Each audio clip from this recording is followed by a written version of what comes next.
नमस्कार साथियों, वेलकम। स्वागत है एक बार फिर से आप सभी का आरएस जंक्शन पर। चूंकि वर्तमान में आरएस की कोई वैकेंसी अभी नहीं है और आप में से अधिकांश पीएसआई एग्जाम की तैयारी में निश्चित रूप से लगे होंगे, क्योंकि दोनों के लिए जो रिक्वायर्ड सिलेबस है वो सेम ही है लगभग। तो उसी चीज को देखते हुए करंट अफेयर्स की हमारी जो क्लासेस रेगुलर हो रही हैं वो तो आपके लिए उपयोगी है ही, लेकिन हम एक नई पीवाईक्यू सीरीज भी आपके लिए शुरू कर रहे हैं, जिसके अंतर्गत हम कोशिश करेंगे कि 2025 का जो ये साल है इसमें जो जो आरपीएससी ने एग्जाम लिए हैं उनमें से करंट अफेयर्स में क्या पूछा गया है और क्या ट्रेंड को वो फॉलो कर रहे हैं, उस ट्रेंड को समझने की कोशिश हम यहाँ पर करने वाले हैं। तो अगर आपको ये कक्षा अच्छी लगती है, आप इसे लाइक कर सकते हैं, अपने दोस्तों के साथ शेयर भी कर सकते हैं। इसकी पीडीएफ भी मैं आपको दे दूंगा हमारे जो लिंक है डिस्क्रिप्शन में, उसमें टेलीग्राम चैनल का, उससे आप जो है उसे देख सकते हैं। चलिए तो शुरुआत करते हैं और देखते हैं कि आज हम किस पेपर में बात करेंगे। तो आज हम बात करेंगे वरिष्ठ अध्यापक संस्कृत परीक्षा जो है इस पेपर पर। 2024 का ये पेपर है। इस पेपर का आयोजन हुआ था 29 दिसंबर 2024 को। तो मैं इसको भी 2025 में ही मान के चल रहा हूं और यहीं से ट्रेंड की बदलाव होता हुआ भी हमको दिखाई दिया था। टोटल 100 प्रश्न जो है इसमें पूछे गए थे और 14 प्रश्न आपके सीधे सीधे समसामयिकी के आए हैं। अब अगर हम देखें तो सबसे पहले तो हमको ये पता लगाना होता है कि किसी भी पेपर में पूछे जाने वाले प्रश्न किस अवधि में पूछे जा रहे हैं या कितने दिन पुराना करंट। तो आपका कईयों का मुझसे प्रश्न हमेशा होगा, सर एसआई के लिए कितने दिन का करंट अफेयर्स पढ़े। बस उसी का जवाब देने की मैं यहाँ पर इस स्लाइड के माध्यम से कोशिश कर रहा हूं। तो आप देख सकते हैं इसमें साफ सुथरा आपको दिखा रखा है कि जिस पेपर का आयोजन दिसंबर 2024 में हो रहा है उसमें अंतिम प्रश्न मई 2024 तक पूछे गए। और बजट तो हो गई, बजट तो जब भी आएगा उससे रिलेटेड प्रश्न जरूर आएगा। तो बजट चूंकि इसका जुलाई 2024 में आया था इस बार, तो जुलाई 2024 के हिसाब से आप देख लीजिए, वो तो खैर उसके पीरियड 6 मंथ के अंदर ही आ गया, लेकिन अंतिम जो है ना मई 2024, मतलब कुल मिलाकर के आप ये देख लीजिए कि 8 महीने का करंट अफेयर्स जिस महीने में एग्जाम होने वाला है उससे लगभग 8 से 9 महीने का करंट अफेयर्स आपको पढ़ के चलना है। इसके साथ ही हम ये भी देख सकते हैं कि जिस महीने में एग्जाम हो रहा है उसमें से कोई प्रश्न नहीं पूछा जाता जनरली, क्योंकि पेपर जो है ना वो 15 से 20 से 25 दिन पहले बन जाते हैं। तो ऐसे में ये बहुत कम संभावना है कि जिस महीने में पेपर हो रहा हो तो आपको कोई जरूरत नहीं है जिस महीने में आपका पेपर हो रहा है उस महीने के दौरान करंट अफेयर्स को पढ़ने की। ये आप एक बहुत अच्छे तरीके से समझ लीजिए। दूसरा, नवंबर से देखो आप 1 और अक्टूबर से 1, सबसे ज्यादा क्वेश्चन आपके सितंबर, अगस्त और जुलाई मतलब जिस महीने एग्जाम होने वाला है उससे पहले के तीसरा, चौथा और पांचवा महीना, उस महीने को अगर आप छोड़ दे तो जैसे हम दिसंबर को छोड़ दे तो नवंबर, अक्टूबर और उसके बाद में सितंबर, अगस्त और जुलाई। सितंबर, अगस्त और जुलाई से 3, 2, 5 और 4, 9 क्वेश्चन ये, प्लस एक बजट वाला क्वेश्चन क्योंकि ये भी जुलाई का महीने का ही है। तो 10 प्रश्न आपके 14 में से कहां से पूछे गए? सीधे सीधे 3 महीने पहले का। तो जैसे मान लीजिए आपका अगर एसआई का एग्जाम जनवरी के अंदर शेड्यूल्ड है तो आपको अक्टूबर, सितंबर और अगस्त इन 3 महीने के करंट अफेयर्स को तो बहुत बेहतर तरीके से तैयार कर लेना चाहिए। ऐसा ही एनालिसिस मैं आपको आगे वाले पेपर्स में भी देता रहूंगा, ठीक है। तो ये एक बेसिक आप दिमाग में डाल सकते हैं कि कैसे प्रश्नों को पूछा जा रहा है। अब नेक्स्ट देखते हैं कि कौन कौन से सेक्टर से क्या क्या पूछे गए। तो पर्यावरण और इकोलॉजी से अगर हम देखें तो टोटल 4 प्रश्न यहां पर पूछे गए हैं। खेलों की अगर हम बात करें तो खेलों से आपको 3 प्रश्न पूछे गए हैं, ठीक है। रिपोर्ट्स एंड रैंकिंग में 2 प्रश्न आपके हैं। डिफेंस से कुछ नहीं पूछा, स्पेस से कुछ नहीं पूछा, साइंस टेक से कुछ भी नहीं पूछा, ठीक है। तो सिलेबस में नहीं होगा अगर तो फिर वो नहीं पूछा जाएगा। पॉलिटी की बात करें तो हमेशा प्रश्न आएंगे, 3 प्रश्न यहाँ पर पॉलिटी से पूछे गए, एक प्रश्न आपका योजनाओं से और एक प्रश्न आपका अवार्ड से पूछा जाए, ठीक है। अब ये सेग्रीगेशन चेंज होता रहेगा अलग अलग एग्जाम में। इसी के हिसाब से आप जो है ये डिसाइड कर सकते हैं कि कितने प्रश्न कहां से पूछे जा रहे हैं। तो आप देख पा रहे हैं कि कुछ चीजें बहुत इंपॉर्टेंट जैसे एनवायरमेंट, इकोलॉजी से रिलेटेड चीजें या फिर स्पोर्ट्स और रैंकिंग, ये 3-4 चीजों पर आपको फोकस रहना है और उनको बहुत अच्छे से तैयार करना है। नेक्स्ट जो सेग्रीगेशन है वो है कि लेवल कौन सा है। तो भैया राज्य स्तरीय जो करंट अफेयर्स है मतलब राजस्थान से रिलेटेड तो 10 प्रश्न आपके उससे पूछे गए। नेशनल लेवल के कोई प्रश्न नहीं पूछे गए, ठीक है। और इंटरनेशनल लेवल के 4 प्रश्न, क्योंकि रिपोर्ट्स एंड रैंकिंग्स और अवार्ड्स ये सारे जो है वो नेशनल लेवल से नहीं होते बल्कि इंटरनेशनल लेवल से होते हैं, तो वहां से ये प्रश्न पूछे गए। ये बेसिक एक कोर हो गया। अब हम देखते हैं प्रश्नों का पैटर्न क्या है, किस तरह के प्रश्न पूछे जा रहे हैं और आपको करंट अफेयर्स पढ़ते समय किन किन बातों का ध्यान रखने की जरूरत है। पहला प्रश्न हम देखते हैं। तो प्रश्न संख्या 6 है पेपर का, आप पेपर में जाकर के देख सकते हैं चीज। तो संयुक्त राष्ट्र संघ का 29वां जलवायु परिवर्तन सम्मेलन का आयोजन स्थल, वैसे ये इंटरनेशनल क्वेश्चन भी हो गया और ये एनवायरमेंट इकोलॉजी से रिलेटेड भी हो गया, ठीक है। तो जलवायु परिवर्तन महत्वपूर्ण मुद्दा है आज के समय में, इससे प्रश्न आपको एक ना एक पूछा ही जाएगा। अजरबैजान बाकू में इस सम्मेलन का आयोजन हुआ था, ठीक है, बहुत चर्चा में ये रहा था और ये नवंबर 2024 के महीने से पूछा गया क्वेश्चन है, ठीक है। तो बेसिकली जो कोप 29 है वो आयोजित हुआ, उससे रिलेटेड चीजों में बेसिक सीधा पूछा गया है कहाँ पर आयोजित किया गया। तो एक नॉर्मल लेवल का प्रश्न हम इसको मान सकते हैं, अगर चर्चा में रहा और आपने थोड़ा भी ध्यान दिया होगा स्थान स्थान पर, तो वो तो हम बेसिकली ध्यान देते ही हैं। दूसरा पूछा गया कि विश्व प्रवास रिपोर्ट 2024 के अनुसार वैश्विक स्तर पर अंतर्राष्ट्रीय प्रवासियों के लिए मुख्य गंतव्य देश कौन सा है। तो ये हम वैसे भी पता लगा सकते हैं कि ज्यादातर लोग कहाँ जाना पसंद करते हैं, प्रवास करते हैं, तो संयुक्त राज्य अमेरिका ही लोग जाना पसंद करते हैं, पर इस रिपोर्ट में भी अमेरिका को ही यहाँ पर स्थान दिया। ये रिपोर्ट मई 2024 की है, ठीक है। तो मई 2024 में से यहाँ पर ये करंट अफेयर आपको पूछा गया है। नेक्स्ट देखिए, वर्ल्ड पॉपुलेशन रिव्यू 2024 के अनुसार निम्नलिखित देशों का उनकी कुल जनसंख्या के अनुसार सही अवरोही क्रम में। अब पॉपुलेशन रिव्यू कब आएगा, तो सिंपल सी बात है, जुलाई के महीने में 11 जुलाई को हम सभी विश्व जनसंख्या दिवस मनाते हैं, उसी समय पे आपके वर्ल्ड पॉपुलेशन रिव्यू भी जारी किया गया और इस रिव्यू के माध्यम से जो है आपको बताया गया।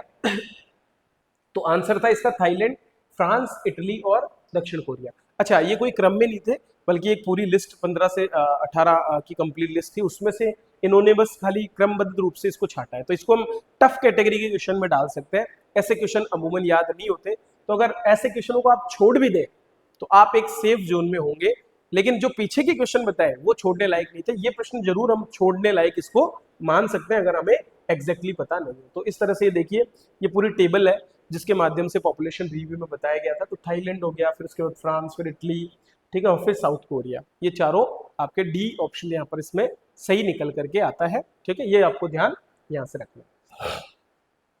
नेक्स्ट देखते हैं, अगला क्वेश्चन था समिट ऑफ द फ्यूचर क्या है। सिंपल बस नाम, तो अब नामों पर बहुत ध्यान देना है।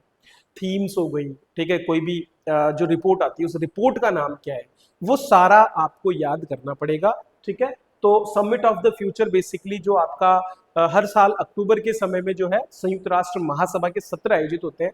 इस बार 79th सत्र आयोजित हुआ था और उस सत्र के दौरान समिट ऑफ द फ्यूचर नामक एक सत्र भी वहां पर रखा गया था। तो ये संयुक्त राष्ट्र संघ सम्मेलन जो था उसी से संबंधित एक कार्यक्रम था, 79th सत्र के दौरान इसको रखा गया था। इसका उद्देश्य क्या था, जो भी वर्तमान वैश्विक चुनौतियां हैं फ्यूचर को लेकर के हमारे, अब वो चाहे वो भू राजनीतिक मुद्दे हो, चाहे वो जलवायु परिवर्तन का मुद्दा हो, चाहे वो सप्लाई चेन रिलेटेड प्रॉब्लम्स हो, ठीक है, चाहे वो मिनरल्स को लेकर के जो झगड़े हो रहे हैं, चाहे वो देशों के बीच में क्लैशेस हो, ये सारी चीजों पर इसमें बात करना और इसके साथ ही भविष्य के लिए एक रोड मैप तैयार करते हुए एक एग्रीमेंट पर राजी होना, ये सारी चीजें। तो सितंबर 2024 में ये आयोजित हुआ था, तो वहां से ये प्रश्न आपको पूछा गया है। नेक्स्ट देखिए, अब स्पोर्ट्स का क्वेश्चन पूछ लिया। राजस्थान के श्याम सुंदर ने पेरिस पैरालंपिक 2024 की किस स्पर्धा में भाग लिया। हम सब जानते हैं पेरिस पैरालंपिक और ओलंपिक दोनों की आयोजन 2024 में हुए हैं, ठीक है, पेरिस में। तो तीरंदाजी स्पर्धा से जुड़े हुए हैं, सिंपल ये प्रश्न हो गया। सितंबर में ही इनका आयोजन हुआ था, तो सितंबर से ये प्रश्न आपको सीधा पूछ लिया। बहुत ज्यादा टिपिकल प्रश्न की कैटेगरी में हम इसको नहीं रख सकते, ठीक है। खैर अलग अलग एग्जाम के हिसाब से आपके अलग अलग लेवल के प्रश्न भी पूछे जाते हैं। अब अगर आप आरएस के एग्जाम की तरफ जाएंगे या आप जो है एपी असिस्टेंट प्रोफेसर का एग्जाम देखेंगे, तो वहां पर ज्यादा टफ, ज्यादा लैंग्वेज बेस्ड और ज्यादा सेंटेंस बेस्ड क्वेश्चंस पर आपका फोकस किया जाता है। डेटा पर भी वहाँ बहुत ज्यादा फोकस होता है। लेकिन अगर आप छोटे एग्जाम्स की तरफ जाएंगे, जैसे आप थर्ड ग्रेड की तरफ जाएंगे, तो वहाँ स्ट्रेट आपको सिंगल फैक्ट बेस्ड जो क्वेश्चन है वो ज्यादा देखने को मिलेंगे। हालांकि इसमें भी आपको अभी तक तो सिंगल क्वेश्चन ही देखने को मिल रहे हैं। अब ये प्रश्न देखिए, इसको मैं टफ की कैटेगरी में रखूंगा, पता है क्यों? क्योंकि अखबार में जनरल आने वाली कोई खबर है, जनरल कैसे कि भाई चलो हरियाणा और राजस्थान आपने याद भी कर लिया एक बार कि हरियाणा और राजस्थान कब आयोजित हुआ, कैसे हुआ, लेकिन उसमें एक ही दिन में सर्वाधिक पौधारोपण करने वाले 2 जिले। तो या तो ये चीजें आप पूरी अच्छी तरह से हर चीज में रटो कि पहले क्रम पे कौन से है, 2 कौन से है, 5 कौन से, कुछ भी पूछा जा सकता है। तो इसी तरह की कैटेगरी में तो बीकानेर और जैसलमेर जैसे इसका आंसर था, ठीक है। लेकिन इसको फिर वही बात डीप जा करके ऊपरी ओवरव्यू नहीं बल्कि डीप जाकर के सेंटेंस बेस्ड क्वेश्चन, खासकर जो फैक्ट है वो फैक्ट बेस्ड क्वेश्चन आप इसको समझ सकते हैं। तो मेरी नज़र में ये थोड़ा सा टफ, स्लाइटर टफ की तरफ इसको मैं मान के चलूंगा और उसी कैटेगरी में इसको मैं रखता हूँ। ये सब दिखाने का एक ही मूल उद्देश्य है कि आप ये समझें कि परीक्षा में पूछे जाने वाले प्रश्न कैसे आ रहे हैं। तो ये सीरीज जब चलेगी तो एक के बाद एक जब वीडियो मैं आपको दूंगा हर एक एग्जाम का, तो उससे क्या होगा कि आपका थोड़ा सा दिमाग में ये बात बैठने लग जाएगी कि अमूमन किस टॉपिक से क्या पूछा जा रहा है। और वो अगर आपको एक बार पता चल गया तो आपको फिर किसी के सहयोग की जरूरत नहीं, बल्कि आप अपने स्तर पे खाली करंट अफेयर्स की कक्षाएं देखिए, जो भी आपको न्यूज मिलती है, अखबार भी जब आप पढ़ते हैं, क्योंकि देखो कितना भी क्लास में हम पढ़ा दें लेकिन उसमें से भी कुछ ना कुछ छूट ही सकता है। हम भी इतना नहीं है कि पूरी चीजों को एक बार में कवर कर ले। तो अलग अलग सोर्सेज से आपको जो भी कंटेंट मिल रहा है, आप ये तय कीजिए कि उस कंटेंट में कहीं आपको बहुत सारा डेटा तो नहीं दिया जा रहा है, जो आपके काम का है। काम का क्या है? जो पूछा जा रहा है।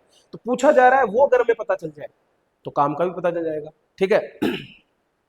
नेक्स्ट देखिए, एनटीपीसी भैसारा सौर परियोजना। देखो अब ऊर्जा संरक्षण, नवीकरणीय ऊर्जा, ये भी एक जलवायु से जुड़े हुआ या पर्यावरण से संबंधित मामला है और इस पर एक न एक प्रश्न आपको हर परीक्षा में पूछा जाएगा, क्योंकि रोजाना कभी हाइड्रोजन प्रोजेक्ट शुरू होते हैं, कभी बायोगैस प्रोजेक्ट शुरू होंगे, कभी आपके सौर ऊर्जा के शुरू होंगे, कभी इनकी रैंकिंग्स आएगी। ये सारी चीजें आपको तैयार करनी पड़ेगी। तो एनटीपीसी भैसारा बेसिकली आपकी जो जैसलमेर है वहां पर एक शुरू किया गया था प्रोजेक्ट। ठीक है, नया सोलर प्रोजेक्ट शुरू किया गया था सितंबर 2024 में। तो 160 मेगावाट का इसमें शुरू किया था नेशनल थर्मल पावर कॉर्पोरेशन ने। ठीक है, और चूंकि बेसिकली एनटीपीसी काम तो थर्मल पावर की तरफ, कोयले से उत्पन्न ऊर्जा की तरफ करता है, लेकिन अब धीरे धीरे वो अपने आप को नवीकरणीय ऊर्जा की तरफ शिफ्ट कर रहा है। ठीक है, इसलिए वो सोलर एनर्जी में भी अब क्या कर रहा है? निवेश कर रहा है। नेक्स्ट फिर आपका अवार्ड से रिलेटेड पूछ लिया कि भारत के पर्यटन मंत्रालय ने सर्वश्रेष्ठ पर्यटन ग्राम प्रतियोगिता 2024 के अंतर्गत सर्वश्रेष्ठ समुदाय आधारित पर्यटन की श्रेणी में राजस्थान के देवमाली को एक विजेता घोषित किया है। देवमाली किस जिले में? बहुत चर्चा में रहा, बहुत अखबारों में मेन फ्रंट पेजेस पे इसको बार बार दिया गया था, इसकी फोटोज दिए गए थे, बताया गया था कि कैसे एकमात्र गांव है जिसको प्रधानमंत्री जो हमारे हाउसिंग वाला जो प्रोग्राम चल रहा है, ठीक है, मतलब हमारे कंप्लीट जो पक्का मकान देने की जो योजना सरकार की है, उससे भी जो है इसको बाहर रखा गया था, क्योंकि इस गांव में पूरे के पूरे घर आज भी कच्चे घर हैं। ठीक है, और वहां पर आपके देव नारायण जी का मंदिर भी विद्यमान है। ठीक है, तो एकमात्र बेसिक गांव है ये, और इसी को सर्वश्रेष्ठ समुदाय आधारित पर्यटन, क्योंकि पूरा गांव एक ही माहौल में वहां पर है और लोगों को बहुत ज्यादा पर्यटन वहां पर अब धीरे धीरे विकसित हो रहा है, लोग जा रहे हैं वहां पर। ठीक है, तो उसको देखने, क्योंकि एक अपने आप में ऐसा गांव है जो पुराने कल्चर को आज भी धारण करके जीवित है। तो सितंबर 2024 से ही जुड़ा हुआ है। नेक्स्ट प्रश्न आया था पॉलिटी से कि हाल ही में माननीय श्री ओम माथुर को किस राज्य का राज्यपाल नियुक्त किया? राज्यपाल की नियुक्ति महत्वपूर्ण नहीं है, किसी राजस्थान के व्यक्ति की राज्यपाल के रूप में नियुक्ति महत्वपूर्ण है। तो ओम माथुर को सिक्किम का राज्यपाल यहाँ पर नियुक्त किया गया था, बाकी और भी किए गए थे लेकिन उससे मतलब नहीं है, मेन है कि राजस्थान वाला, राजस्थान में। अब हो सकता है जब आप दूसरे एग्जाम में जाओगे तो इसमें सेंटेंस बेस देंगे कि ओम माथुर को नियुक्त किया गया, फिर दूसरा दे दिया इनके अलावा 2 अन्य को भी नियुक्त किया गया, तो आपको फिर वहां पर उस हिसाब से उस लेवल पर जाकर के करंट अफेयर्स को तैयार करना है। फिर नेक्स्ट क्वेश्चन आया, राजस्थान विधानसभा की पर्यावरण संबंधी समिति का अध्यक्ष कौन है? One of the tough question मानूंगा।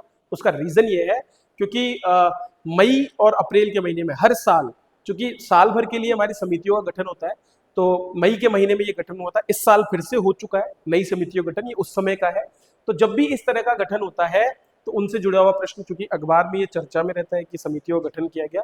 अब टोटल 22 समितियां हैं, आप किस किस के अध्यक्ष याद करेंगे? तो ये आपको बार बार देखना पड़ेगा।